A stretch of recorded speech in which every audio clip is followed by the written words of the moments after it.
Bismillahirrahmanirrahim wa sallallahu ala Sayyidina Muhammadin wa ala alihi wa sahbihi wa sallam. Peace and love. Welcome back to the Travelers Podcast. I'm Brother Ali. Thank you so much for being here. You know, this is a bit of a return to our normal kind of standard format for the podcast.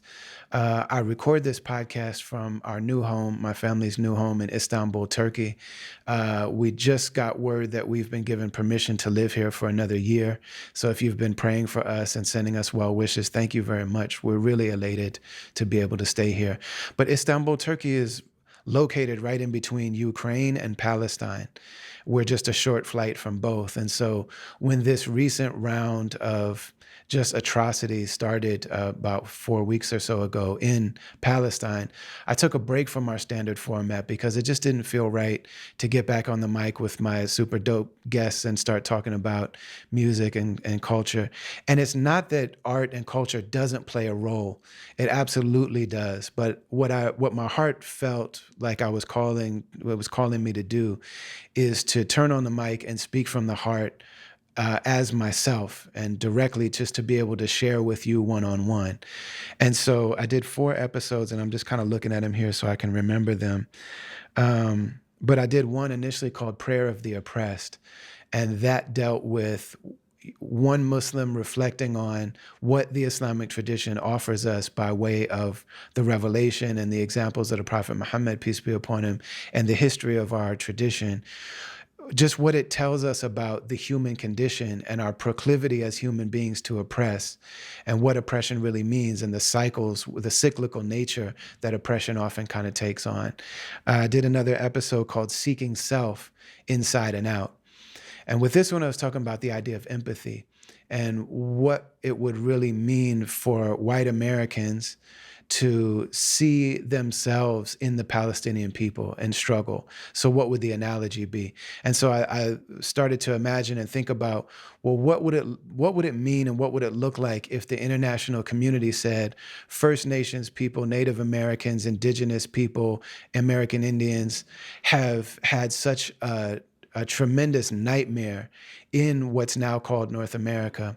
And because of their historical and spiritual connection to that land, what if the international community were to say that now they would actually be in control of that land, and that the white Americans who have been living there for the past a couple hundred years, if they were actually to be relegated to a certain area, and there was, all of these highly militarized bombs and airplanes and tanks and armed people that came to their homes and actually pushed them into whatever the new section of America would be, that they would be allowed to live. And then also they wouldn't be in control of their travel. They wouldn't have access any longer to places like Yellowstone, to places like the Grand Canyon, that those actually would be controlled by First Nations people. And I asked the question, what would be the response in the days that people actually came, that the military would come to the homes of people and say, you don't live in Texas anymore, now you live in North Dakota, or you don't live in New York anymore, now you live in Minnesota. What would that actually mean? And what would the response be, not only in day one, but in year one, and in the first several generations? And not only what would my response be or your response be, but think about our neighbors, who people, in America, there are militias and there are highly armed, groups. So just trying to really see ourselves in the plight of the Palestinian people, just to humanize them and to try to have some sort of very real empathy. I did another episode called In the Face of Nightmares. And in that one, as just one Muslim kind of lay person, I looked at the theology of the Islamic tradition, and specifically what it has to say about the reality of good and evil and of suffering.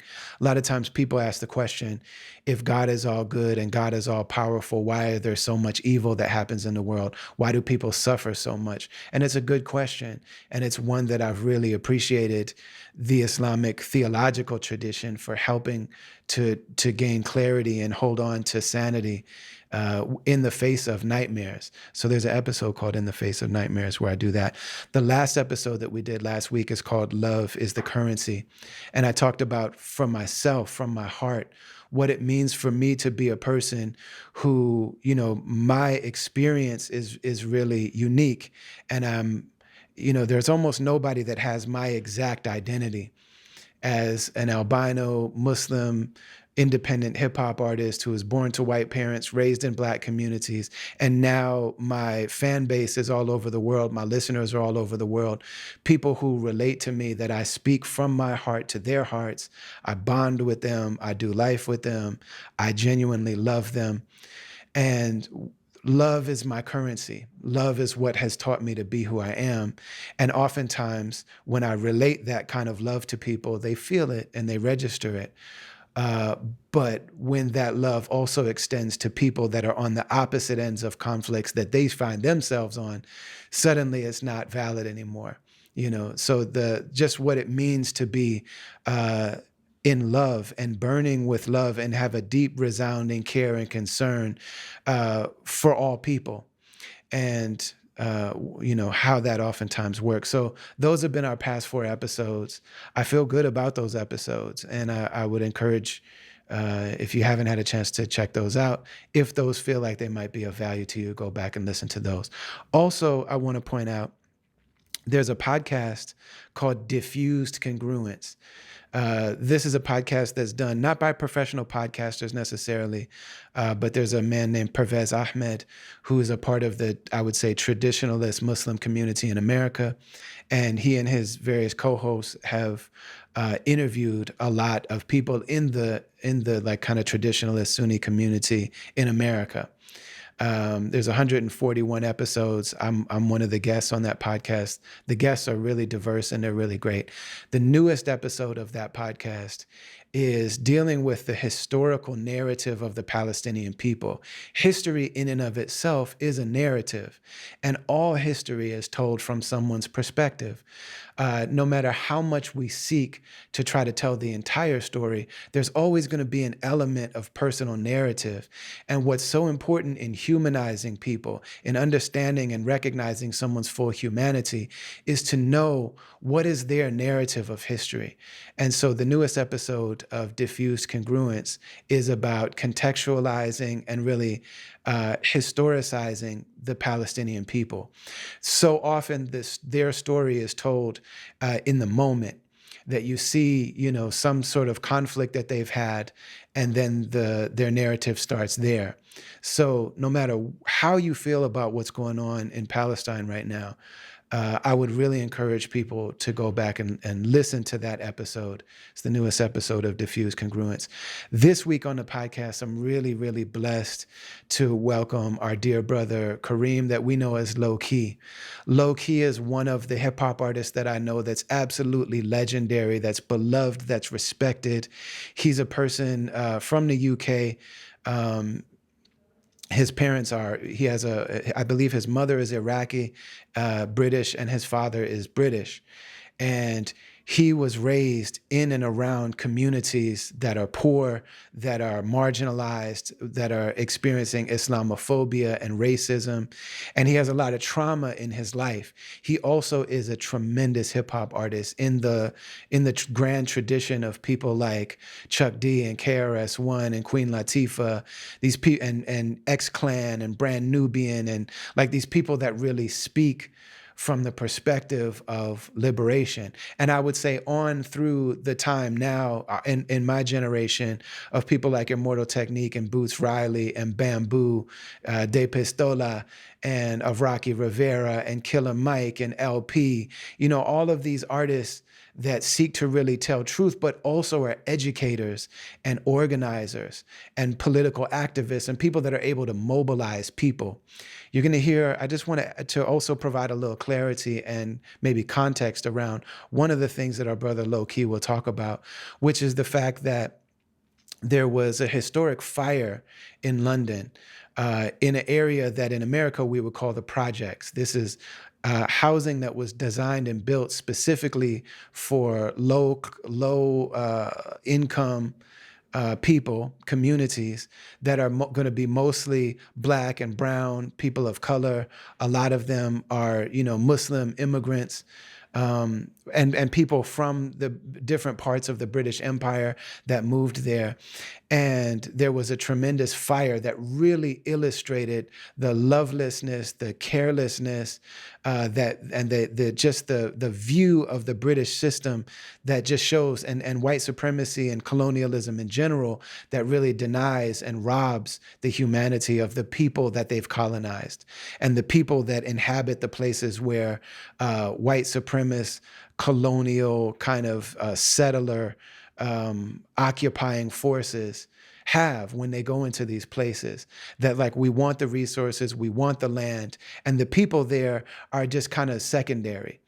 So, this fire that happened really illustrated that, because it showed that these buildings were really just cheaply constructed and they were extremely flammable. And so they were just like an inferno when they went up and burned. And also the response to those fires was dreadful, abysmal. And so people died and people burned alive in big towers. And also the lack of aid, the lack of care and concern. So our brother Kareem was directly, in proximity to that fire. And he talks about the fact that he lost people that he grew up with and loved in those fires.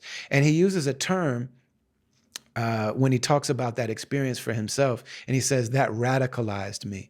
And I think it's important, especially for Muslims and Arabs in this particular time, that this idea of radicalization is oftentimes linked in people's minds through the narrative of propaganda to mean violence and to mean specifically terrorism.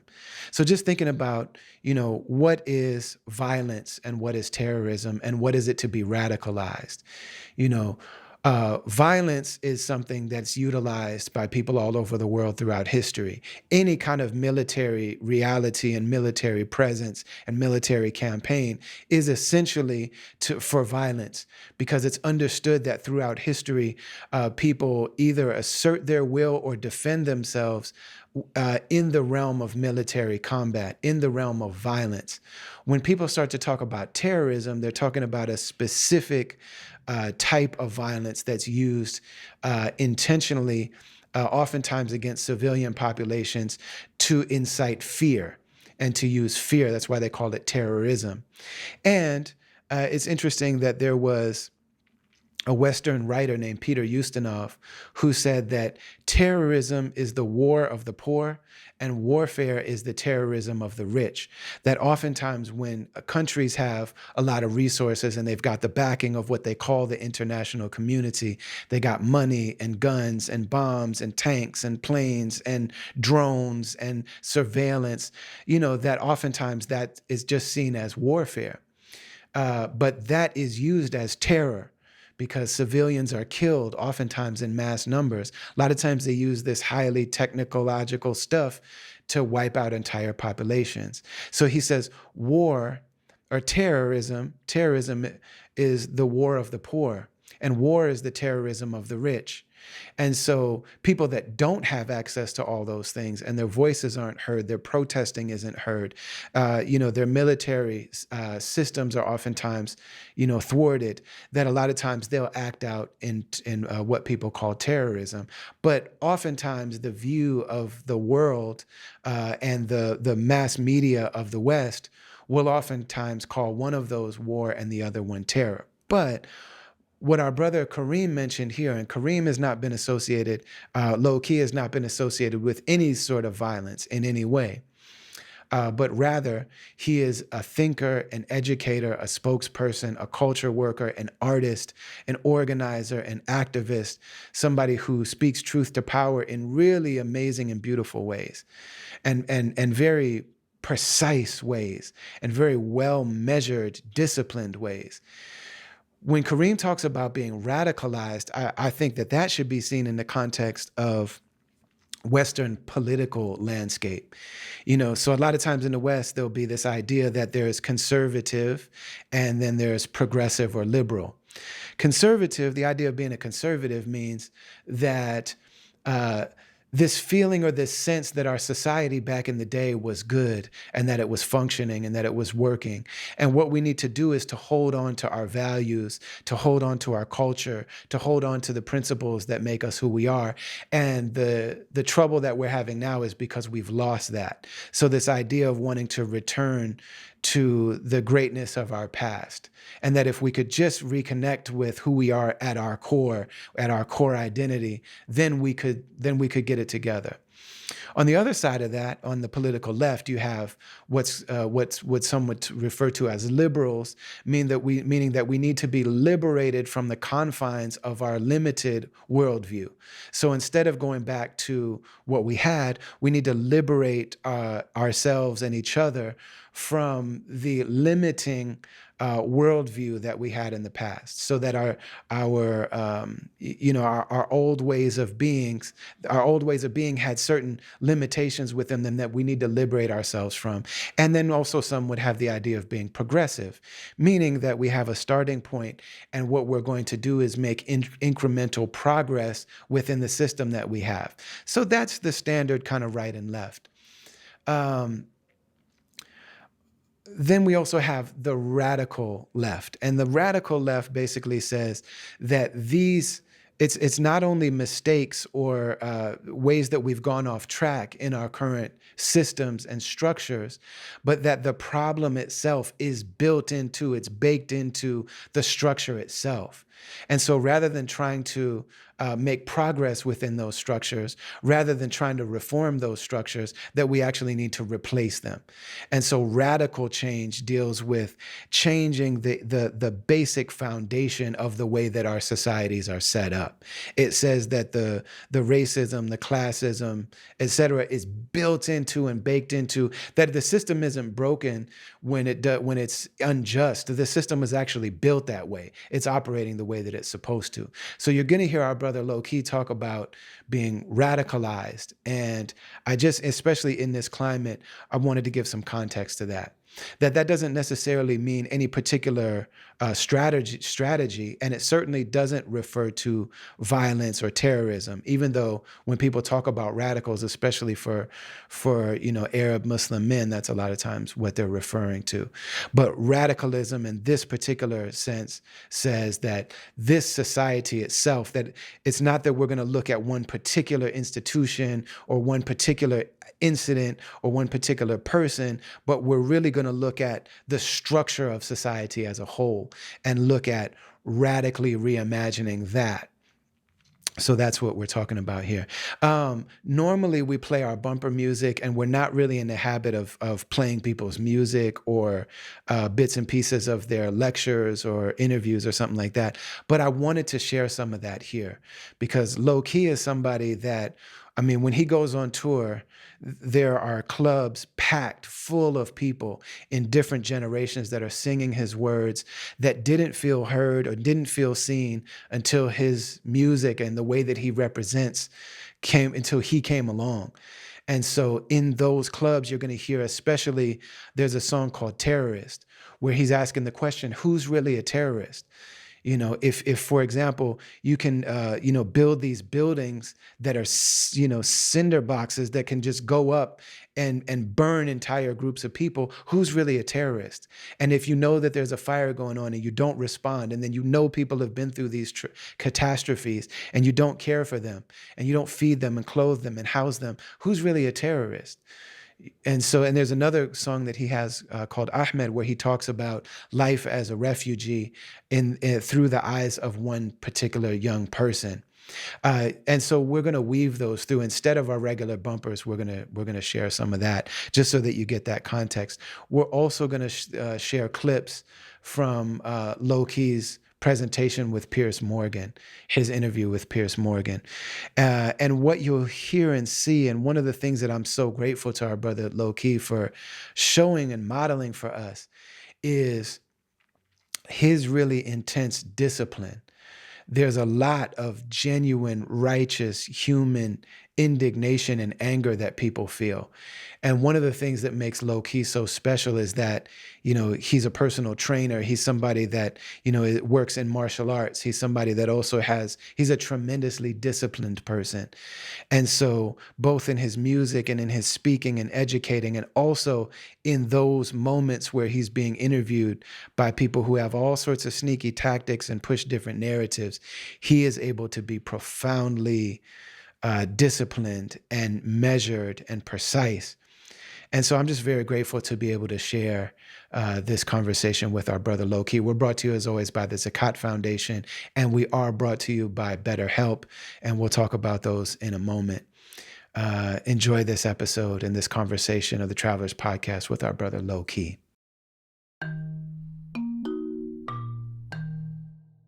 Man, I'm so really, really grateful for your time, man, especially in this particular, moment, because your voice is always so appreciated and needed. But particularly right now, like, what you've been able to do has just been really incredible. And I've been doing solo episodes of the podcast, honestly, because I was waiting to see if I could talk to you. Like, I didn't want to have a guest on and come on, you know what I mean? Like, we got these episodes coming up with Crazy Legs and all these other people. And I'm just like, man, I wanted to have you on a podcast from the very beginning, but I felt like this would be a really beautiful time to do it. And so I'm just really, really, really grateful to you, brother. Thank you so much. Nice to meet you, bro. There are people that when we came along and fell in love with hip hop, there are people that were able to speak to the issues of the day and were able to educate, inform, inspire. And then some of them actually started to be organizers. But there are a lot of people that are able to make music about the issues.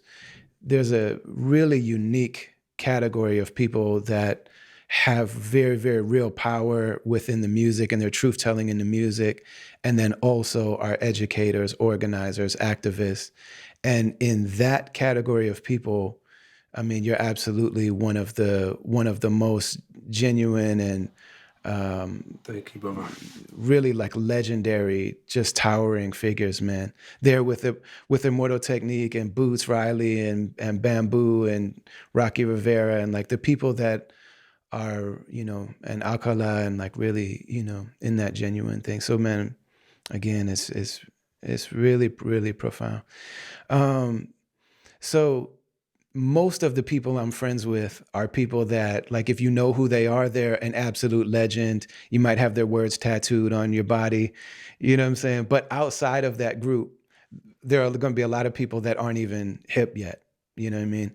And so I would imagine that probably half the people listening to this are like, oh my God, it's like Rakim is here. There's going to be another group of people that want to hear a little bit about the background. So, just wondering if you can share something about your childhood, your family history, like what's something about your origin story. Okay, so what I would say with both of my parents is they had particular political experiences growing up, which informed the upbringing that we then received. In my mother's case, for example, my great-grandmother had been living in Lebanon in 1982. By that time, she was in her 80s. And that was the time of the Israeli invasion of Lebanon, in which Israel killed 20,000 people. And we still have, my aunt has the bullets from my great-grandmother's room when the Israelis shot into it. And she had to shelter in the hallway. So while that was 4 years before I was born, experiences such as that definitely went into the kind of upbringing that I had. My dad was a political activist himself, an anti-racist activist, was arrested at the Battle of Lewisham in the 70s, organizing against the far right at that time. And how they met actually was at university when my dad was the leader of the student union, and they had attempted a coup to get him out. And one of the people that had been informed of the coup was my mum. And she then went and told my dad. And that's how they met. So they had that kind of that connection in that way. And then obviously you have the times in which we were brought up. Political music was a part of the home. You know, we had Public Enemy playing, we had Franz Fanon on the bookshelf. You know, I was very fortunate in that way. We had stuff from Cuba on the wall. You know, these kind of things had a profound influence on me without a doubt. But then also growing up in the context that I grew up in, vis-a-vis the war on terror, vis-a-vis being racialized a particular way within the society, going through the kind of experiences with police from a young age, 13, 14, getting stopped and searched, getting roughed up a little bit by the police, and, you know, those things. And then I think something that happened once I was an adult, but definitely something that radicalized me, Yeah. was the fire at Grenfell Tower, because it happened directly outside my window. Mm. A friend of mine from the age of 14, Yasin al-Wahabi, died in there with his family, with his younger brother, who is, you know, one of my son's best friends is named after his younger brother and goes to the same school that the younger brother went to. So while I did feel that I had to sort of fashion a political education myself later on, I was given some foundation to analyzing the society I was brought up in by my upbringing, I would say. One of the things that, like, you're like a legendary figure, like a mythical figure. Like when I first heard about you, you weren't making music at that moment. Because I one of the first times that I went to the UK, I was like, "Do y'all know Lowkey? Like, I need to meet this guy. Like, I need to, you know what I mean?" And they were like, "No, You could have, he's man. not making music at the moment, bruv. He's you know what I mean? He's underground, right?" And I was like, "Oh man, I need to meet this brother," you know. Um, and it was almost like the way that people spoke about doom, you know what I mean? And so, but one of the things that I heard, I don't know if it's true or not, was that either your father, I think is your father like a British man? Yeah. Uh-huh. From Dover. Yeah. From Dover. Yeah. And so those like those like early experiences of being harassed by police and things like that, it's like, man, it just doesn't matter who my father is. Like in the eyes of the people who have the Yeah. guns and the unquestioned ability to hurt me, you know what I'm saying? Like to those people, I'm not part of, it doesn't matter who my family is. Well, I think the interesting thing about my dad is that he was born in post World War II Dover, in a home that had no running water, it had no electricity. They shared the toilets with people outside of the house. And it's quite kind of rare for people to know in this day and age that people lived in those conditions in England. His father was a coal miner and later a dock worker. He started working at the age of 11. But ultimately, the area, Dover, in and of itself, has a little bit, you know, in my humble opinion, because of its geographical location, a little bit of a siege sort of mentality, because it was the first line of defense in the Second World War, close to France. And so, in terms of his way of thinking about the world, he wanted to break out of that. And so he came to London and, like I say, became a political activist and was involved in the anti-racist movement against the right wing at that time. So while he definitely had an analysis of society that recognized and understood racism, I think that once the war on terror came around, the things I was experiencing were probably quite different from his time. As I say, he'd gone through that whole process with being arrested and stuff, but things had ramped up in a different way by the time the war on terror came around. So there were aspects of things that I felt at the time that I was experiencing that he couldn't completely necessarily relate to. But I think, you know, the way people are racialized is a relative thing. So while, you can be racialized a particular way in a particular part of the city, even in another part of the city, you could be racialized in a different way. Absolutely. In another country in the Yes. world, you know, Yeah. you'll be racialized in a different way. Breaking through some of the kind of psychological complexes that can come from that feeling like, oh, you know, I don't belong here, I don't belong there, they see me this way. After a while, once things get really real, you learn that that's not the be all and end all of things, and also the way you interpret, the way other people interpret you, doesn't really matter so much. I'm far less invested in what other people think I am or think I'm not now at this age, and I think that comes with studying. You know, James Baldwin had that wonderful passage where he said, I used to think my pain was unprecedented in the history of the world, and then I read, and it disabused me of that notion. And another great passage of Baldwin is when he said that your pain is trivial except in ways you are able to use it to connect to the pain of others. Yeah. And so I think that was also something that then sort of developed in my understanding. I think particularly in our early 20s, we can become lost in a sort of narcissistic self-flagellation. We kind of think we're the center of the universe. We think we know everything. But then, you know, once you mature a bit, once you have to really look at other people and work with other people and cooperate with other people, you kind of find a different way of viewing things. Yeah. One of the things that you mentioned was that, you know, with the fire, that was one of the things that radicalized you. And those of us that work in movement spaces and organizing spaces, like, we know what that means to us. But this is another one of those situations where half of the people that listen to this podcast are going to know exactly what you mean, but others are not going to understand what that means. So when you say that you became radicalized, what does that mean to you? Well, so what it means to me is the community that I grew up in and lived in until very recently has had several waves of criminalization of the youth. It is there's a large Moroccan community there, large Middle Eastern community there, large Caribbean community there. It was one of the only places where people from the Caribbean and people that were Irish could rent somewhere to stay. Mm-hmm. There used to be signs up in other places saying no blacks, no Irish, no dogs allowed.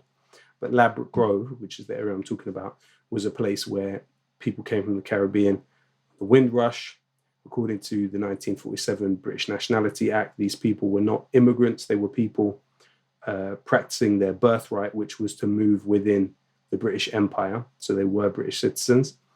And they came and they stayed in Ladbroke Grove, but there was a lot of racism, particularly in the early years. There were riots, there were killings of people from the Caribbean. But then by the time that I'm coming of age, like I say, there's a different community there, which is the North African and Middle Eastern, that largely came in the 80s, whereas the people that came from the Caribbean came in the 50s and the 40s. And so what you've seen along these years, whether it was the war in Syria, whether it was Grenfell, whether it was other things that have come after that, this particular community there's been attempts to engineer it in particular ways. There's been attempts to discipline it, to police it in particular ways. And one of those waves was the fire at Grenfell Tower. So it was a council housing, social housing block in which flammable insulation and cladding had been put on the sides of it, off the basis of the Kyoto agreements, whereby the British government agreed to lower carbon emissions by insulating buildings across the country. And so then what took place was within a year of the refurbishment, a fridge had exploded and the fire spread to the outside of the building, and it spread up and down and around the building and across the building. And you know, we were all there. We all saw it. We all were trying to help people, talking to people in the windows. the burning cladding was in my hair, was on my skin. Um, and yeah, ultimately 72 people died in there from asphyxiation. There were people trampled coming down the stairs, 18 children. A really horrific and apocalyptic scene, actually. Um, and so that radicalized me in that. I saw the next step of what happened after it was the British state was really able to control us. And we had a very compelling case for justice. You should have seen arrests of the companies involved. You should have seen some type of accountability for political figures that had played an important role in all of that. But instead, what you saw was the community spied on. You saw people blacklisted, unable to work. People who had lost family members in the building were unable to work afterwards just because they'd spoken out against the companies that killed their family members. So that radicalized me like nothing before.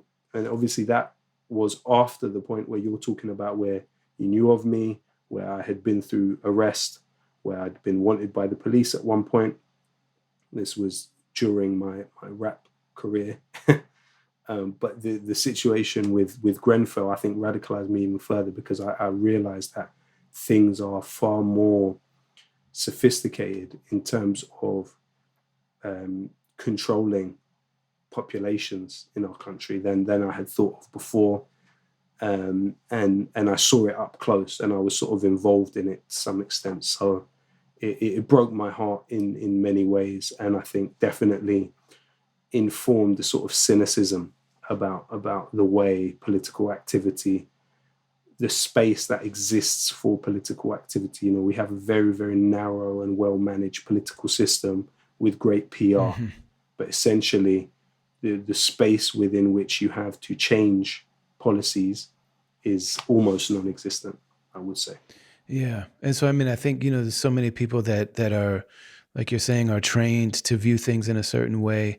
You know what I mean? That we have the illusion of choices and things like that. And that when a person becomes radicalized, they begin to realize like all of the more like structural realities that exist that create a situation like that.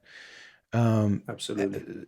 So at what point does music come into it for you? Like, you know what I mean? Like, were you already musically inclined? Like, you know what I mean? Because there are people that are educators and organizers, activists, and they rhyme and it's fine.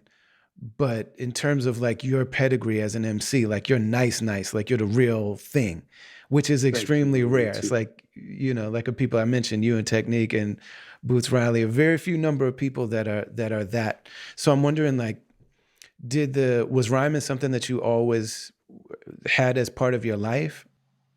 Well, so from the age of 12, I started mimicking the US rappers that I used to listen to on the radio. And really, the radio was my window to the world. I used to sleep next to it.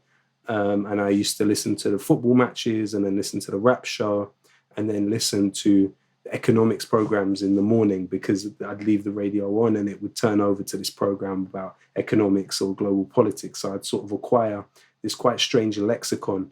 When I'd go into school, I'd be talking about Jacques Chirac, the president of France, and people would be like, "Who's that? How do you know that?"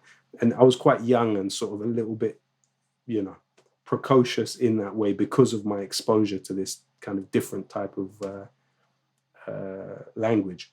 But then, what I would say with the music is that I started to listen to, pardon me, 279's rap show on Choice FM, which was a radio station that came out of the London riots in the 80s. And the government put money into the black communities in London off the back of the riots as a way to sort of calm things down. And one of the things they founded was London's first FM black radio station, which was Choice FM. So it used to play soca, it used to play revival, it used to play ragga, it used to play reggae, it used to play soul, R&B, and then it had a Friday night flavors hip hop show with a DJ called DJ 279. And he had something called 60 Seconds of Fame, where people could call up on the phone rap down the phone for 60 seconds. And if they won 4 weeks in a row, they'd get to come in and rap live. And so I did that and won 3 weeks in a row, but lost on the last week. This is when I was 16. So between 12 and 16, I lost the American accent with the sort of all the cultural imperialism that came with it. I started rapping in my own accent. But then after that happened, I started going to an open mic. We had an open mic called Deal Real, which you may have gone to at some point, in Carnaby Street.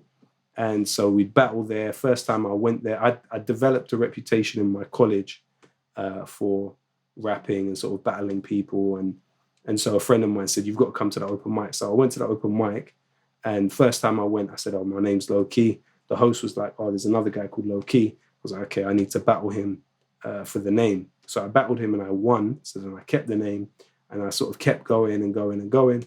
And I treated it with a seriousness which was obsessive. I'd write lyrics during the week and I'd spend every single waking moment memorizing those lyrics just so I could go and rap in a room with 20 men. Sort of, and I had this kind of, I don't know why I wanted to stare everybody down. So I used to rap and sort of in this weird confrontational way, just staring everyone's eyes. Must have seemed quite intense, but it did develop a bit of a following. And then I pressed up CDs and then sold the CDs outside the shop, got in like Hip Hop Connection magazine and stuff like that. And then I eventually, within a year, got onto the Friday Night Flavors show, where they called it, I think, Knights of the Round Table. So I went on with Swiss from So Solid, and we went back to back for like 45 minutes. I miss having that level of love for, being a wordsmith, because it is something that, as you know, I'm sure you know too, once it becomes a job, that you feed yourself and your family off, it does change the sort of relationship that you have with it. Yeah, absolutely. One time I saw the brother Rhymefest was running for city government in Chicago. And he asked me to come through and I did, and we did a show in Chicago, did this big sold out show, super dope. But while I was there, I got to kick it with him for a few days when he was on the campaign trail. And this is like local Chicago city politics. And so the other people that he was running against, they would come through and they had like debates in like basements of churches and things like that. And they would come at him with all of these wild, the little things that they had pulled out, found from his past, or, some little dirt that they would try to sling on him. And none of them could handle him in a debate. And I remember I was just asking him, like, man, this is incredible. Like, you've never done this before. You never did speeches or debate or anything. And he's like, man, we battle on the mic. Like, Rhymefest battled Eminem and Juice, like live off the top of the head at Scribble Jam. Wow. He's like, man, this stuff is nothing. These people are not ready for any of us. And if we were able to actually mobilize MCs to be able to come into these environments.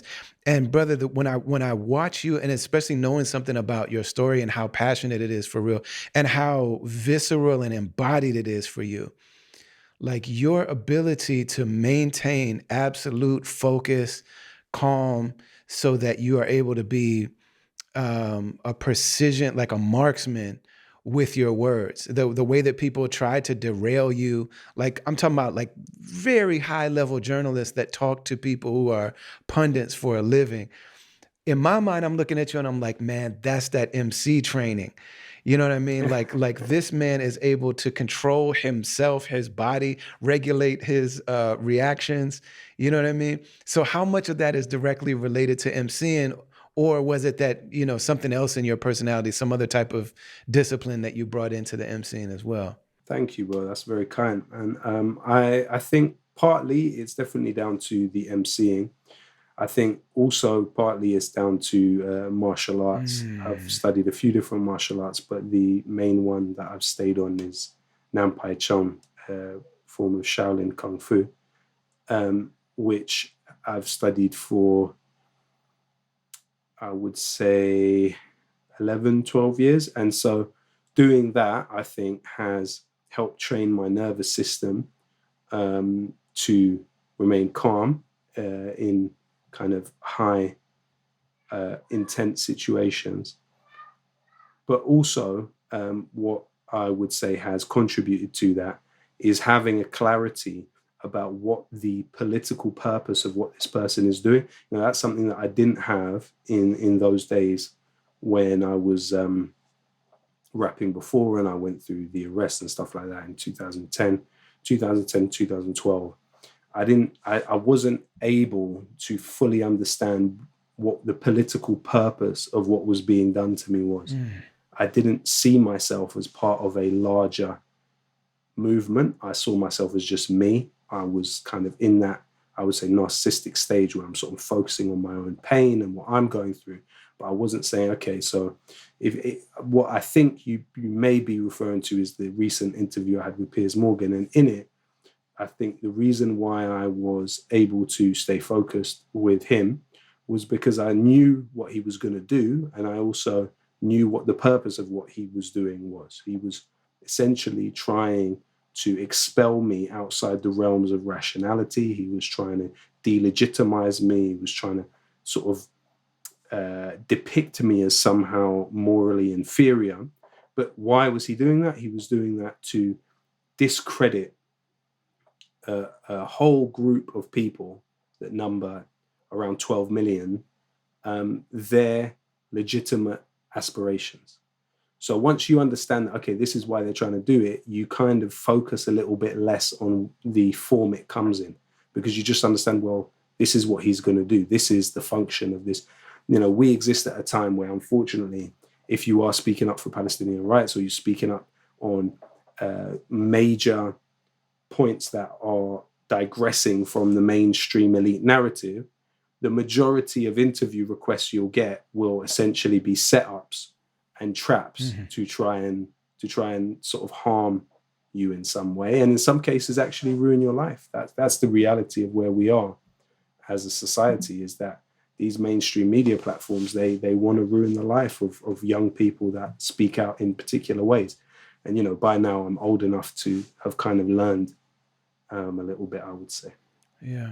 Palestinians are reaching out from the cage that Israel has put them in, and they are trying to speak to the world. Yeah, and they are I'm being met. saying They are being met with fine. cold indifference. And I would say to you, Piers, I would say to you that gentleman that you've just had on the show, Mark Regev, he belongs in The Hague.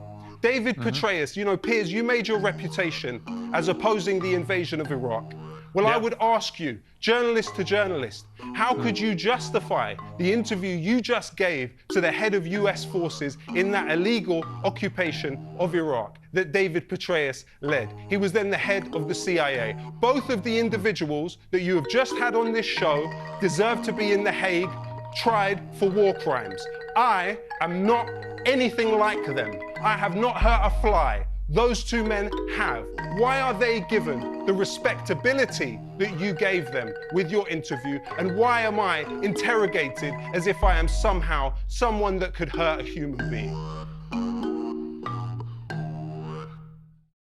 This is a really, really difficult time for so many people that are just witnessing the atrocities that are going on in the world and have a really difficult time speaking out.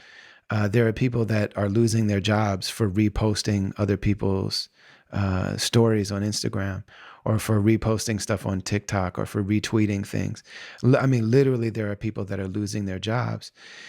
And, you know, you find in the music industry, so many people in entertainment and culture, there are people that you would think might have something to say about this, and they haven't. And then the ones that do are surprising. Like there are people that have spoken up about what's going on in Palestine that really surprised me. And then some other ones that are silent that have also surprised me. And some of them have hurt my feelings. I'm like, man, I really expected that you would be somebody that I would hear from. And there are people that we haven't. I've always been independent. I don't have a boss. I don't have anybody that can tell me what to say and what not to say. My way of gauging what's useful for me to say is based on my heart and based on what I believe to be useful and what I believe to be the communication of love and the concern for universal human dignity. So when something happens, I'm able to really sit with myself and see what I feel and what I register as being true. And I'm able to share that because of the fact that I'm not beholden to any other entity. And I still pay the price, and I will continue to pay the price. And, I have some things that are coming up that may no longer be open to me and available to me, things that I had verbal commitments from people on, and now because of the things that I've chosen to say, even though have aimed to say them in the most loving way possible, in a way that keeps track of everybody's humanity to the best of my ability. There are people that even working with me may have negative implications or repercussions for them. So some people might just kind of back out of our agreements or our kind of public relationship. Well, we'll see how they happen. But one thing I do know is that I've always been able to say what feels necessary for me to say. I've always been able to report on what's happening inside my own heart. And that is the case because of the people that support what we do. And not all of them agree with me. Supporting me doesn't necessarily mean that you agree with everything that I say or don't say. But what it does mean is that you know that there is a person, and there are many of us, that are showing up and expressing ourselves sincerely and genuinely, and holistically, even though we know that there are people that will deeply disapprove of and even try to thwart our ability to speak and to have a voice. So I've never been the employee or the beneficiary of the big music industry, and that's still the case. And it's that way now because of especially the Caravan. So there are people that come to the shows. And so if you go to brotherali.com, you can check out the tour that we have coming up at later this month in just a couple weeks with Grouch and Living Legends and with Reverie. I mean, that's going to be a dope tour. I'm really excited to just have that type of celebration of underground independent hip hop music and culture. Really dope. I cannot wait for that tour. If you go to brotherali.com, in the event section, you can see all of the dates and all that stuff. Also, there's a catalog section where you can learn about all the music that we've made. There's also a merch section, where you can shop and all that good stuff. But there's a section there called the Caravan, which is really for our subscribers, for our supporters, and for the people who understand what it means to build community around the culture that we appreciate and the stuff that we enjoy and the stuff that we believe in and the type of messaging that we want to stand behind and support and make sure has a platform. So like whether or not we agree with everything that somebody says, in this case me, does this platform deserve to exist? Does this type of exploration and expression deserve to exist? Because the people are the ones that are going to make that happen. We have several different ways and tiers and opportunities for people to tap in. On the most basic level is $5 a month.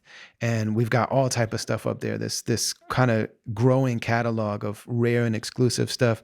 We just launched something called The Vault, which is 3 albums, 4 albums. I can't remember how many joints we have up there now, but it's multiple albums worth of rare, exclusive, unreleased collaborations and demos. And we got demos up there from the time that I was making The Undisputed Truth with Ant. So there's Ant joints up there that I go back and listen to these demos. I'm like, dude, why didn't this come out?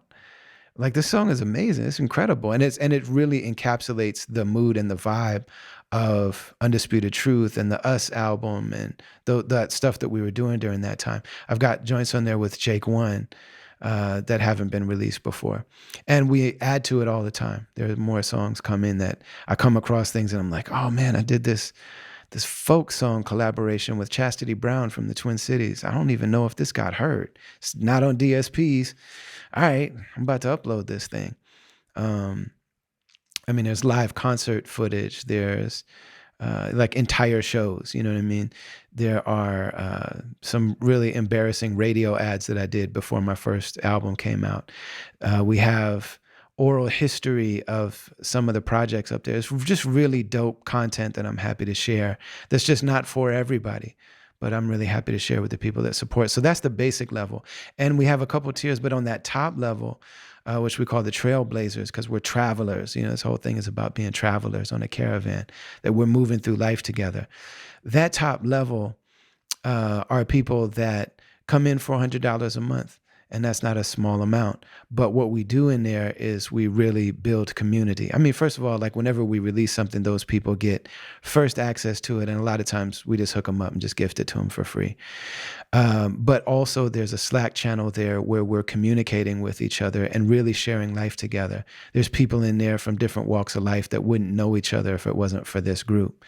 And so it's a really beautiful kind of educational and expansive kind of experience of people just trying to figure out life together. And there are some very real moments that happen in that channel. We also do Zoom calls with that crew. We got people that have been in there now for, I mean, coming up on 2 years, like ever since we launched this podcast. So it's a really beautiful thing. Go to brotherali.com in general and check out all the stuff that we got going on. But that join section is where you get down with the caravan and support this music and this movement. We appreciate you very much.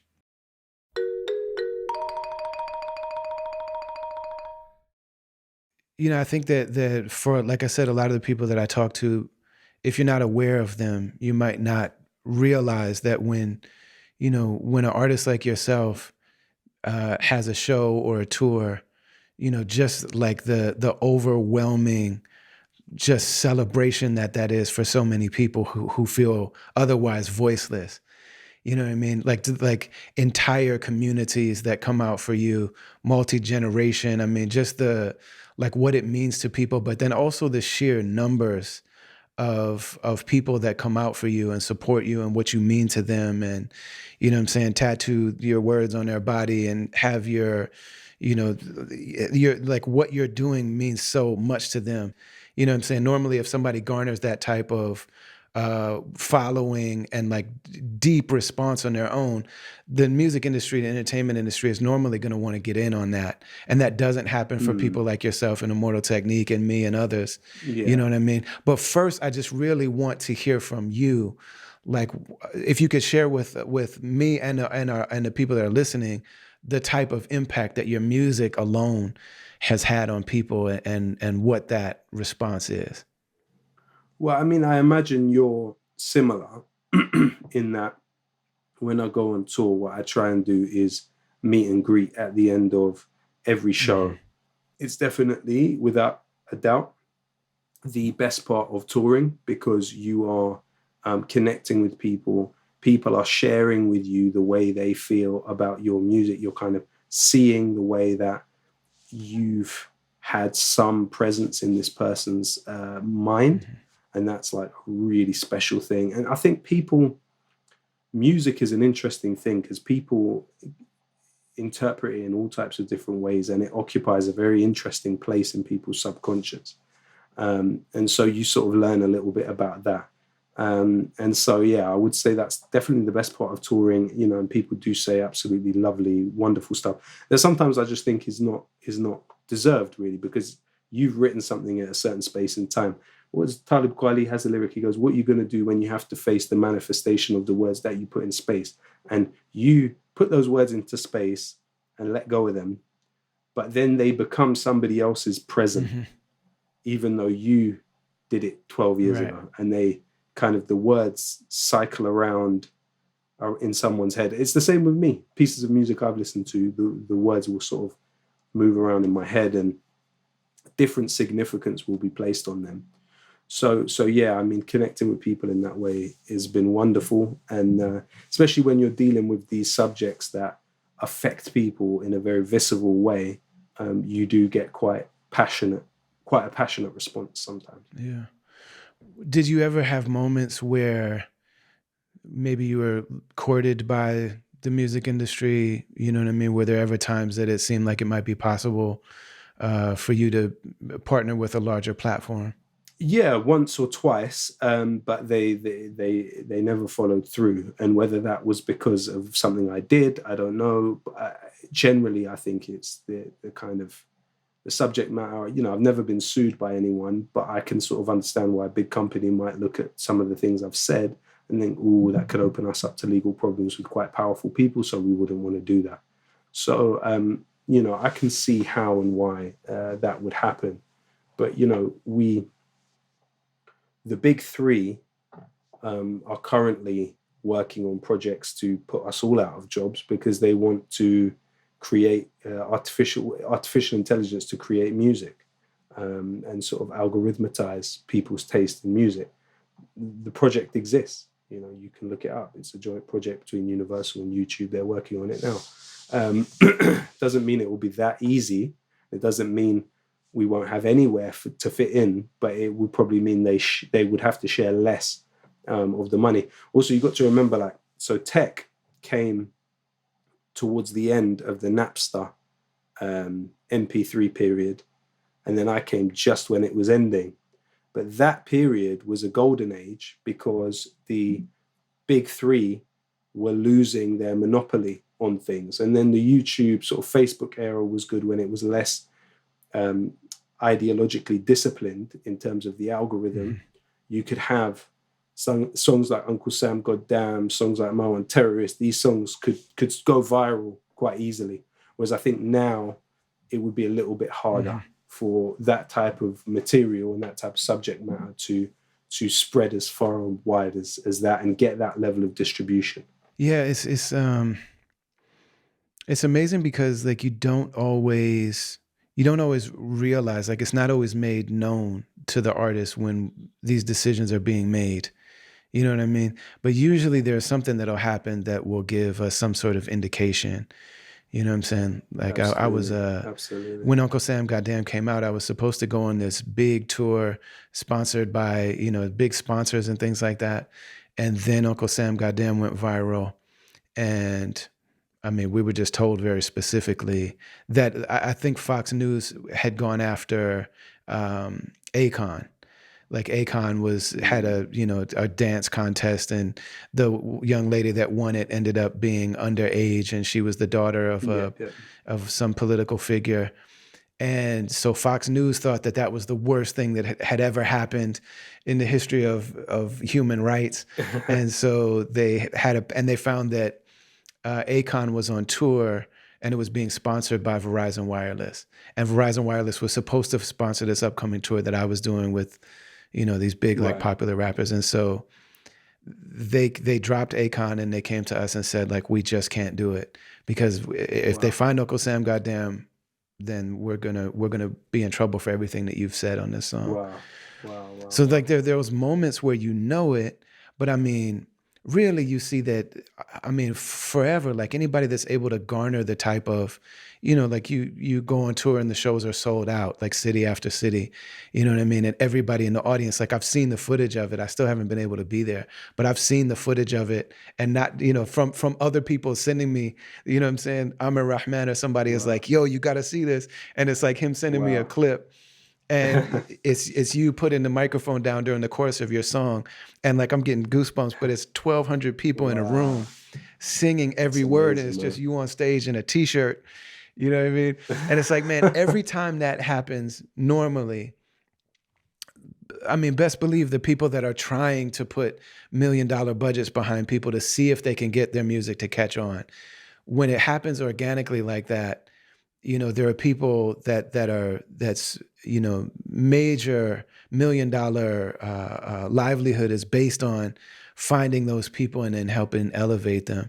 So not only were those things close to you, but also, I mean, you've had a lot of persecution for the music that you've made, for the statements that you've made, for the organizing and activism that you've done. What types of things have you felt in your life in terms of, you know, in terms of being monitored and harassed and arrested? And I mean, I wouldn't call it a lot of persecution per se. I would say that there's been certain things that have transpired that the music has interacted with in a kind of strange way.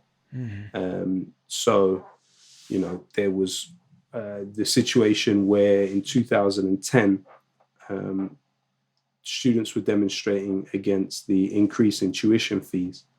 And a friend of mine, Jody McIntyre, an incredible thinker, linguist, and general great human being, who also has cerebral palsy and uses a wheelchair. He was beaten by the police at this demonstration, and there's video footage of it. He was later given compensation by the police. There's news reports about it, so this is documented fact, and it's on camera, him being hit with a truncheon by the police. Now, in the aftermath of that, I got into an altercation with the police, then left the demonstration later on, but then 2 days later, my face was put on the news as a wanted person. So this was a few months after the song Terrorist had come out and had done quite well. It was a year when I'd been very active and been reaching people, and I would say really at the peak of my musical output. And so then I went through fighting that case for 2 years, which entailed all types of twists and turns and kind of interesting aspects of it. But the music was a part of the case. You know, one of the first things that the prosecution said to my barristers, he said, "Oh, you know, you're defending the rapper that got detained in Israel." So you know, I went through that as well, going to Gaza, going to the West Bank, getting detained and that kind of stuff. Then stopped by under Schedule 7 Terrorism Act by the British police. That was an interesting experience because it's different than getting arrested. When you get arrested, you have the right to answer no comment. Right.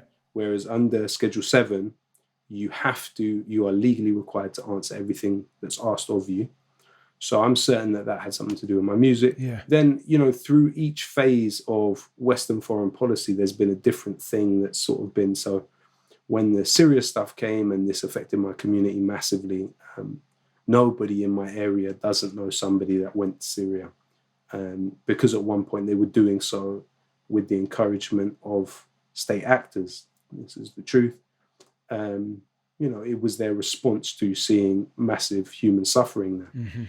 But during that period, because I wasn't rapping, there was a particular newspaper that was harassing family members, claiming that they had intelligence that led them to believe I was there, even though I wasn't. And that was directly related to my music.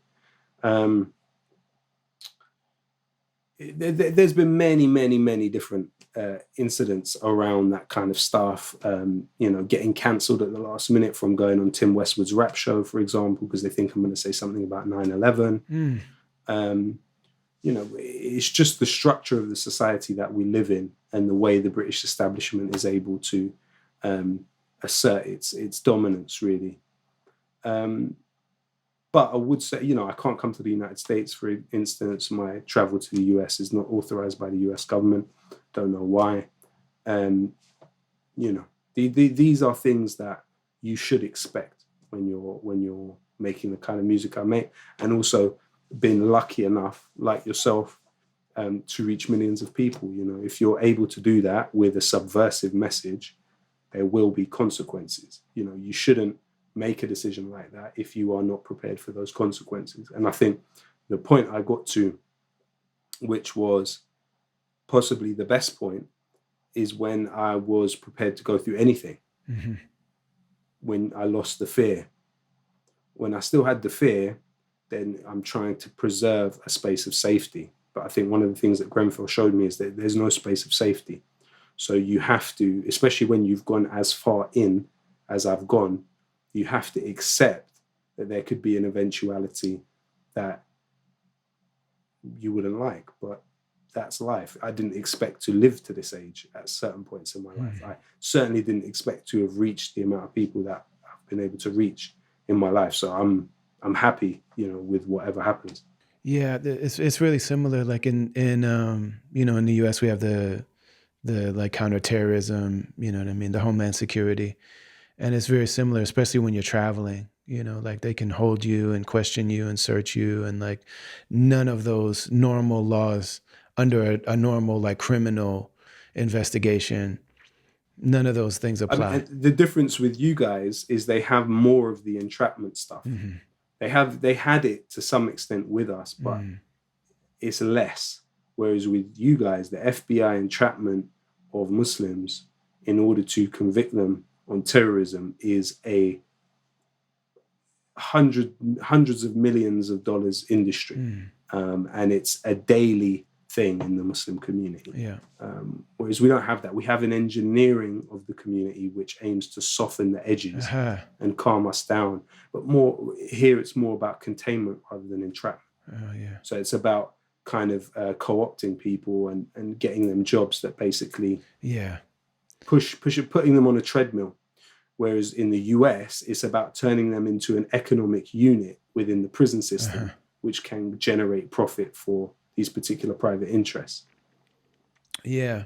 And, they do have that type of, they call it countering of violent extremism in the US. But yeah, definitely in the UK, it's a much bigger project, and it's well funded.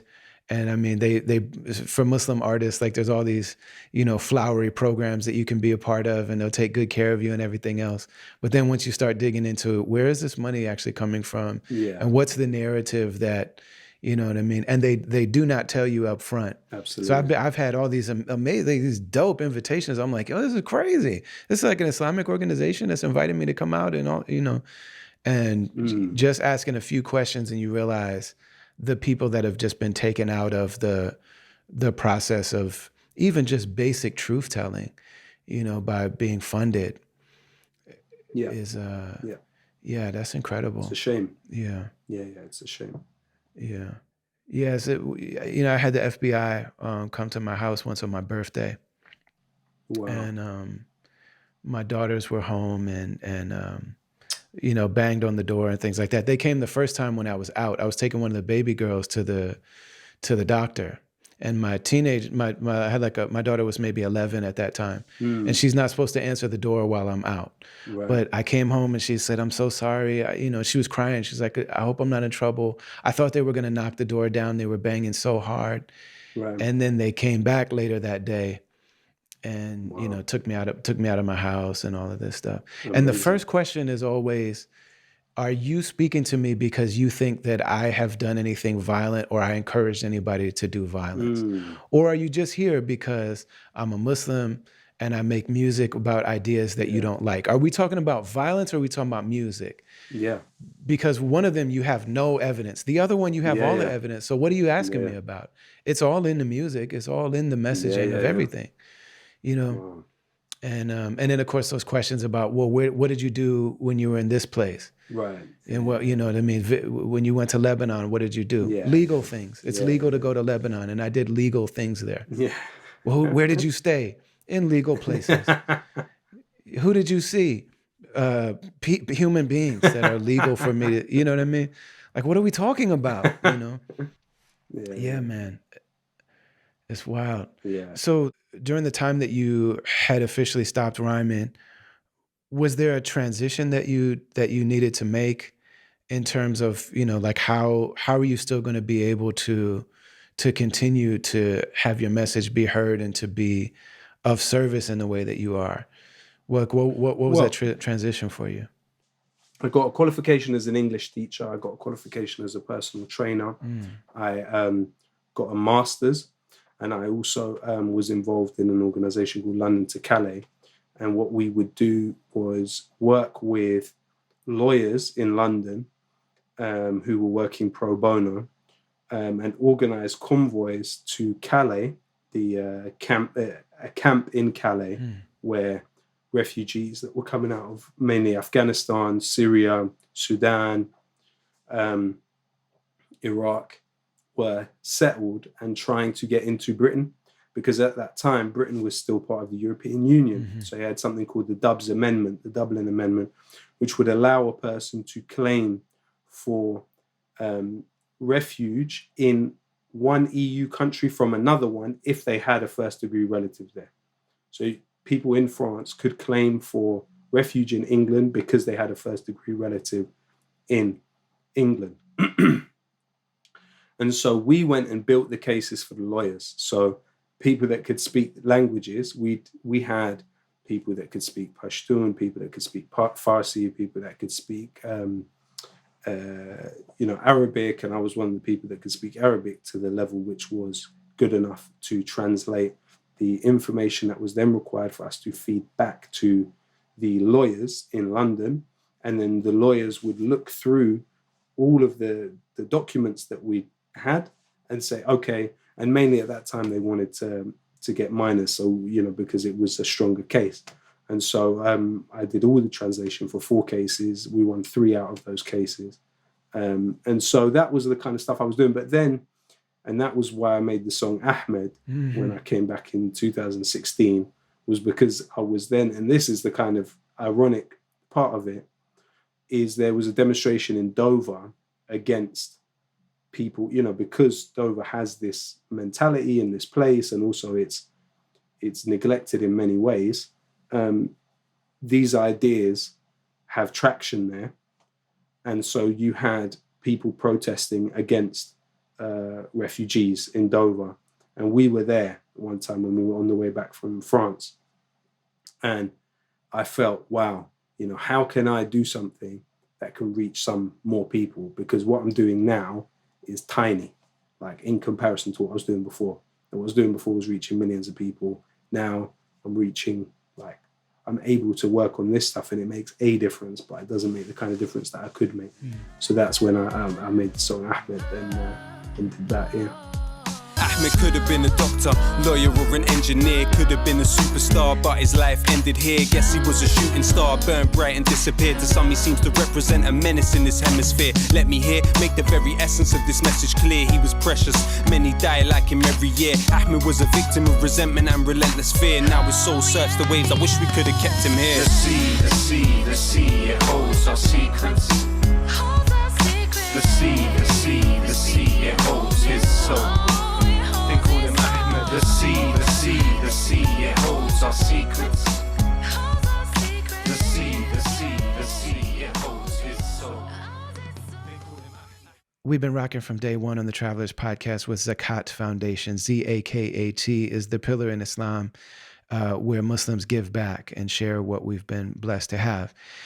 And Zakat Foundation isn't a Muslim-led organization, but they don't only help Muslims, and they don't use their work to proselytize.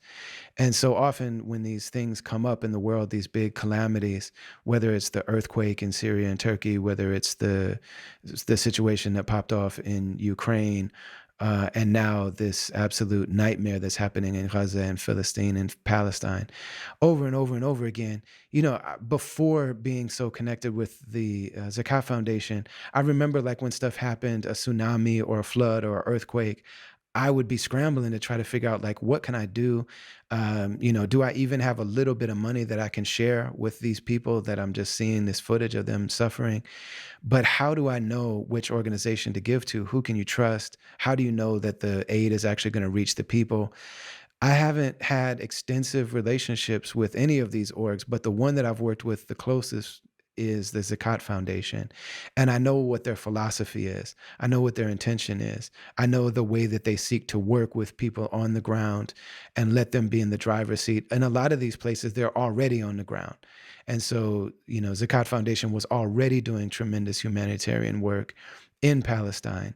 And so for them to be mobilized in this moment is a lot harder, though, because it's blocked. The humanitarian aid is intentionally being blocked. The people's water has been blocked. Their food has been blocked. Their gas has been blocked. Their electricity has been cut. It's all of the basic essentials of life. There have been times where, their telecommunications and their Wi-Fi have gone out. It's really very difficult to get aid in there right now. But Zakat Foundation is working day and night trying to get whatever they can, into Gaza and into the country to be able to just serve the basic needs of people. And they have incredible work that they do all over the world. They got a orphan program. They've got meals programs. And they, like I said, they don't only help Muslims, and they don't use that work to proselytize. That's just not the idea. And so the Ukraine, for example, is a place that doesn't have a good history with Muslims. But when the Ukrainians were suffering, the Zakat Foundation stood up and said, we don't care what our political relationship with these people has been. They're being oppressed and they need humanitarian aid. These are human beings that need clothing and shelter and water and food and first aid. And so they sent that there. So that's the type of organization they are, and we're very grateful to be working with them. Go to Zakat US on social media. You can follow their work. If you go to Zakat, ZAKAT.org, you can tap in and find a project on there that makes sense to you, and just put something on it and know that for as much as people are working on trying to get this aid to the people that need it the most, Zakat Foundation is right there on the front lines. We're grateful to be rocking with them. Okay, we work with BetterHelp on this podcast, and BetterHelp is an online therapy platform. It's basically a big network of licensed, trained, professional mental health workers from various backgrounds and disciplines around the world. And the reason that I mess with them is because that's where I go for therapy. I don't live in America. I don't have a job. I found out about BetterHelp on a podcast. I use it, and I've really benefited from it tremendously. And I've just known so many people that have had that experience as well. But I want to say at this moment that there was something that was circulating online on TikTok in particular. There was a video that somebody made. And I think that at some point, maybe the Israeli government tweeted that they had some exclusive kind of deal with BetterHelp, where BetterHelp was providing free support for Israeli soldiers and Israeli citizens and people on that side of the conflict occupation. And so there were people that were boycotting BetterHelp. And when I heard that, I was like, oh man, do I need to, like, is that something that I should be considering doing? Because if somebody were to take sides like that in this sort of arrangement, I don't know if I could continue to rock with it. The whole thing is about access. And so BetterHelp released a statement, and we actually reached out to them and asked them specifically about it. And they released a public statement that says, in not so many words, that actually was false information, that they had some exclusive deal with the Israeli government, soldiers, citizens, but that in these cases where there are, nightmares that human beings are experiencing, BetterHelp actually has a history of showing up and offering free service to everybody involved. And so they said very specifically, we are helping Palestinians, we're helping Israelis, we're helping anybody that we can gain access to. We're providing free mental health care for those people. And so that put my heart to ease with that particular issue. And so I'm going to continue this partnership that we have with BetterHelp, because of what I see in that particular statement is courageous on their part, because there are people that are under attack for things that they've said and done, or not said and not done. And for them to come out and say, like, no, we're not, everybody in this situation is human. These are all people that deserve to have access, and that's what we're about. And I appreciate that. And so we're going to continue the partnership with them. If you go to BetterHelp, BetterHelp.com/travelers, that'll let you know that we sent you there. You fill out a form online, and then you pick your therapist. And then you choose how and when you want to communicate with them, and you start doing it right away. If you've got financial hardship, like most people do in this moment, you let them know about that. And then they sometimes will even recalculate your rate and try to give you some discounts for what's going on. And if the therapist that you have doesn't feel like a perfect fit, so like I'm on my third therapist on BetterHelp. The first one I had was really dope. I did great work with her. And then she went back to in-person care when the pandemic was over. And so I was sad about that, but it happens, I understand. Then I had this amazing, kind of auntie who was a very wise person, had incredible things to say, but I tried a few sessions with her and I'm like, man, as great as this is, and if you had a podcast, I'd listen to it. You're a wise person with great things to say, but you're not tailoring this to me. I'm in therapy not to kick it with a wise elder, because I can kick it with a wise elder and not pay the amount of money that therapy costs. But I'm here specifically for therapy, not something therapeutic, but to sit in an intentional space and time that we hold with a trained mental health professional who's not also my homie, to just talk about what's going on with me. I can come in here and I can be messy. I can have big emotions. I can be mean if I need to. I can, talk crazy if I need to. I just get to really be in this completely enveloping healing space that's just about me for an hour every week. And that's what I need. And I think that's what a lot of people need and a lot of people deserve. So if you go to betterhelp.com/travelers, you actually get a discount. We get a commission here for making the connection. And I think it's a good thing for everybody. So check out betterhelp.com/travelers.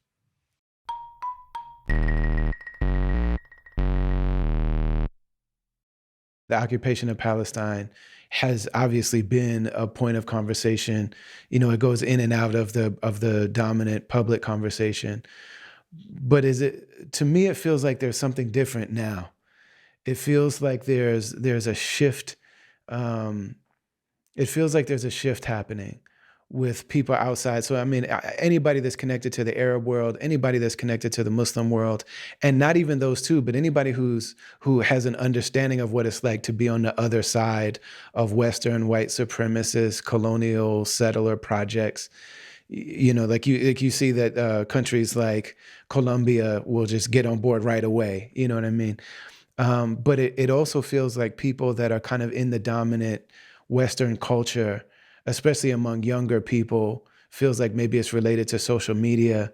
It seems like there is an awakening that's happening. At the same time, the clampdown from not only from government institutions and the media, but I mean, people are losing their jobs just for posting that they should be a ceasefire in Gaza. You know what I mean? It really feels like things are intensifying on both sides. At least that's been my experience. But you're somebody that's really at the heart of messaging and you know, being a voice for people. So how do you assess what's happening in this particular moment with regard to the occupation of Palestine? Well, I think Zionism as a movement was always a top-heavy and maximalist movement, and that would run into a few problems. So being a top-heavy movement meant that it focused its energy on capturing elites and institutions within societies, but it was never able to really communicate its ideas successfully and in a convincing way on a person-to-person level. In terms of the maximalist side of it and why it's running into these problems here is because it has fantastical aims. So the aim at the moment is to depopulate Gaza of 2.3 million people from a concentration camp and dump them in the Sinai Desert in order to push and expand Israel.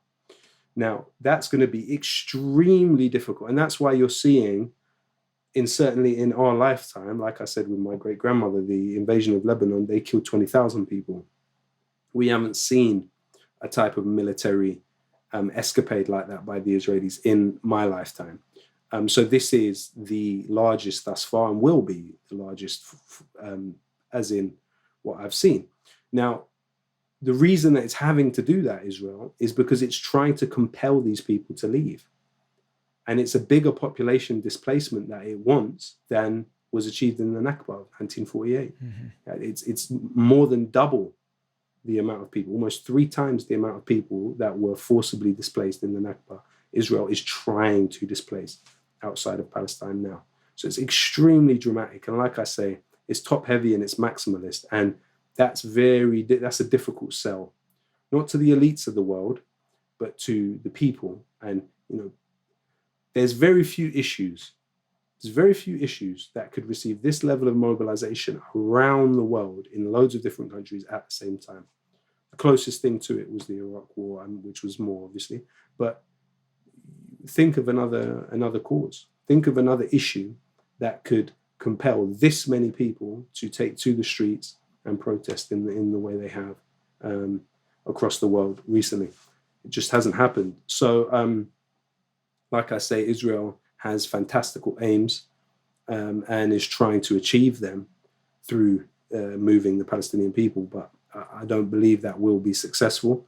I think ultimately what will happen is there'll be a quagmire in which Israel paralyzes its own economy, loses a lot of prestige on a global level, and ultimately will have to retreat. I think it may be able to drive Palestinians out of say half of Gaza, but it won't succeed in driving all of it won't succeed in what its objective is. In my experience, I've always, like, part of the people that that listen to me and support me and follow me, and so much of what, if you were to ask them, like, what do you like about this guy? It's like, well, he tells the truth, And this has been, anytime that I've spoken against white supremacy, and I've been, like, really vocal about that, as a person who, a lot of the people, there's, like, different parts of my listener group, and one of them came in when there was, like, this big flood of underground independent white hip hop artists. So, like, people saw themselves in hip hop for the first time. And so it's like, oh, now I can listen to hip hop. So I know that I've always known that that's a big. So there are times when I will say something about white supremacy specifically, and I can tell that I've, struck a nerve in certain listeners, and I'll get a response from them. With this particular issue, like, the number of people that equate speaking against a militarized, politicized project and are not able to see the distinction between, that's not hateful of a particular group of cultural, religious, like, diaspora of Jewish people. Like, communicating that has been really puzzling, man. There's a, it seems like the ability to just understand that there's a difference between, so if you were to say to somebody, like, okay, if someone is speaking against the Kingdom of Saudi Arabia, the government of Iran, a group like ISIS or something like that, that to speak against them, there will be people that will be Islamophobes or, like, anti-Muslim, but you can speak against those military and political projects without being hateful of a group of people. Or to talk about what the Roman Catholic Church has done, or what white nationalist evangelical voting blocs do. You know what I'm saying? This particular issue is, like, the one where you are not able to critique this, like, globally, backed by global superpowers military project, from killing thousands of people, just wholesale slaughtering of an entire population, without being suddenly considered to be a racist, hateful, anti-Semitic person. And you see, it doesn't matter who it is. Like, I don't think there's anybody that would say that Jimmy Carter, Cornel West, Gabor Mate, like, even if people are Jewish, you know what I'm saying? Like, some of the most articulate and passionate voices that are anti-Zionist, anti-Israel, political power are Jewish people. I'm really struggling with this one, man. Like, I'm really struggling with even people that I know personally, that I love, that there's no questioning the fact that I love these people.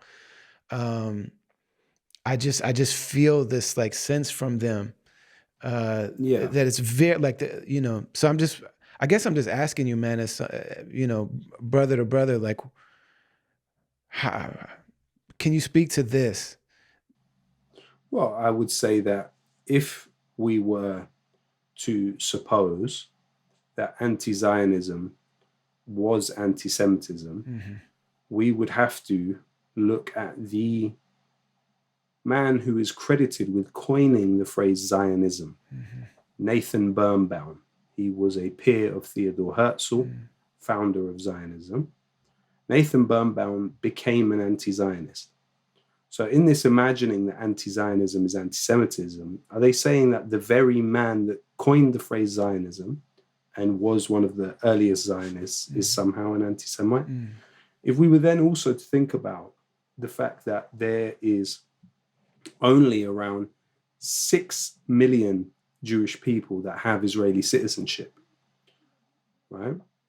6 to 7. But the Jewish population in the world is 15 million people.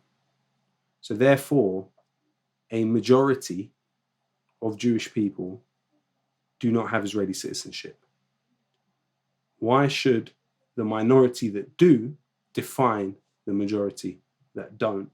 And why would a political movement therefore define a group of people? Unfortunately, this is a well-funded campaign to disfigure and misrepresent the groups of people who are asserting Palestinians' humanhood and Palestinians' rights. So unfortunately, this is the manifestations in people's minds of this campaign, which is focused on silencing people like us. So I think it's possible for you to see somebody who has this mistaken view or this delusional view, and say, you know, I have love and respect for you, but ultimately you are wrong. And as Thomas Paine said, he said, time converts more than reason. And so as time goes on, I think more and more people, as you're already alluding to with what you've said, are seeing the very real physical manifestations of this idea. It can justify the killing of thousands of people.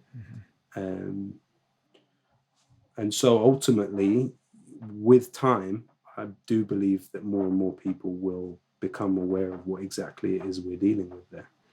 You know, you spoke earlier about the fact that anybody that signs up for this type of, you know, to be this type of voice and to, you know, speak about the types of things that we do, we know that there are going to be sacrifices that we are, that we're qualifying ourselves for, you know, and the ultimate one is, I used to think the ultimate one would be death until I thought about the fact that, like, you know, if somebody has a life insurance policy or something like that, that might take care of our families if we were to die, you know, being falsely imprisoned for a lifetime, that does nothing, you know.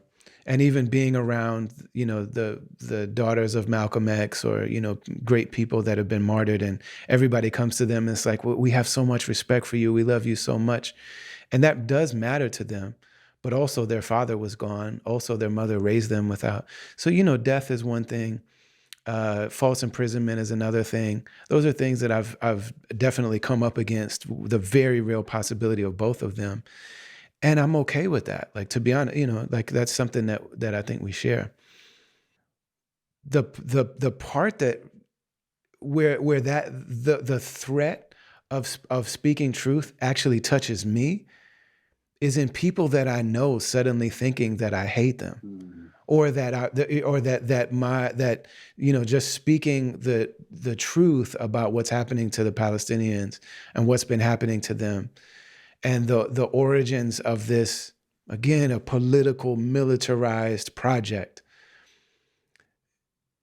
It's like, man, that's the part that to me, that part hurts me in a way that the threat of being jailed doesn't. Even the threat of being killed doesn't. Wow. You know what I'm saying? Because so many of us come to this, and, like, the reason that we are willing to die for what we believe in is because we're animated by love. Like, we're animated by a belief in, like, the dignity and a value of what a human being is, and like the hearts of the human being, of people mattering to us. You know? Absolutely. So that's the part that I'm really struggling with, because I'm independent. Like, I don't have a boss. There's people that hit me up.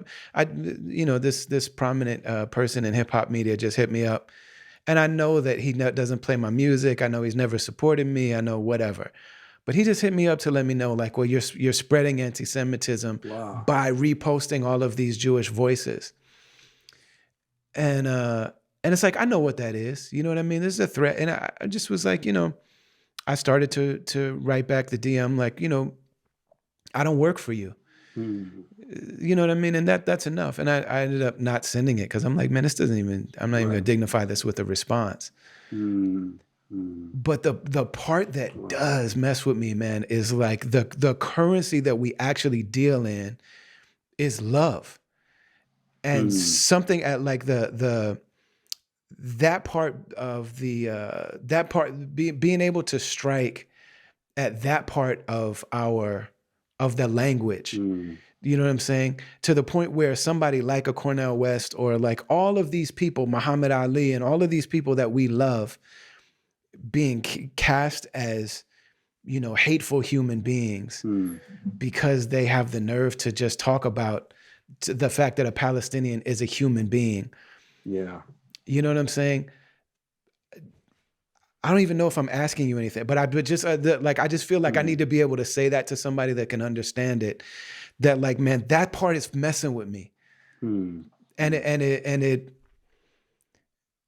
after all of the stuff that we've been through, man, it's like that is actually restricting me in this. Like I'm self-editing in this moment because of that.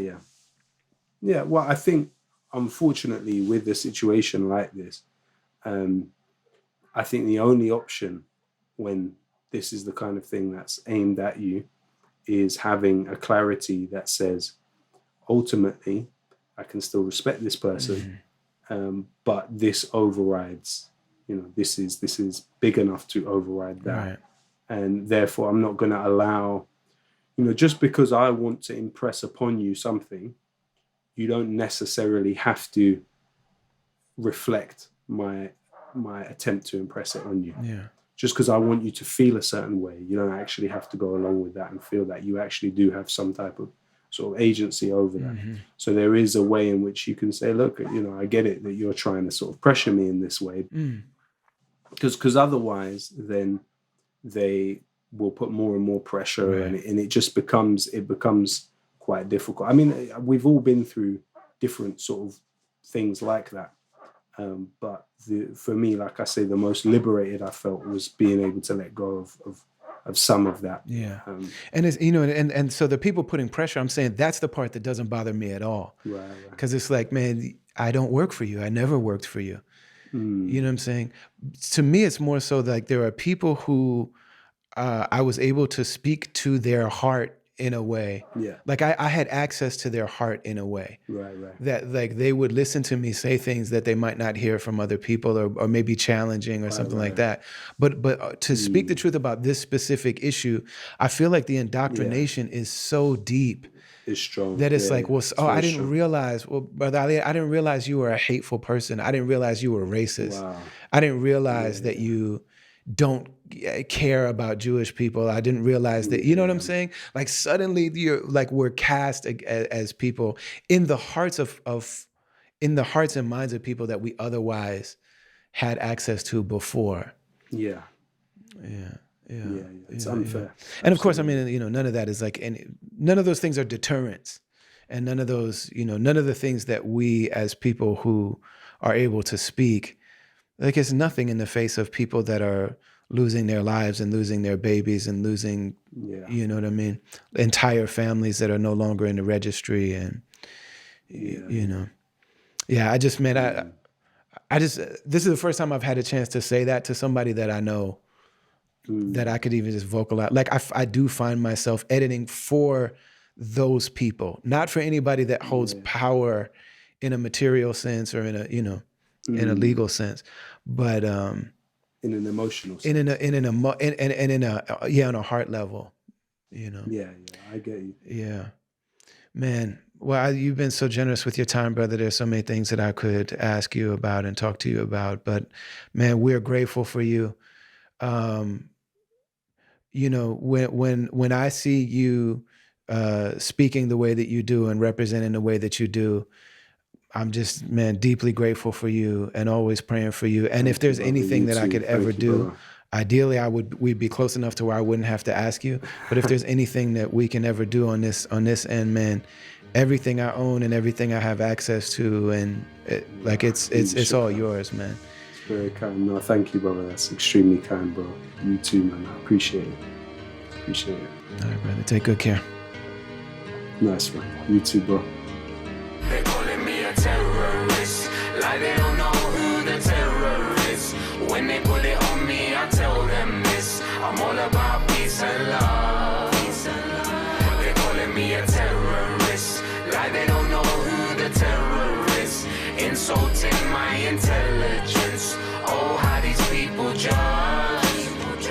It seems like the ragheads and packies are worrying your dad, but your dad's favourite food is curry and kebab.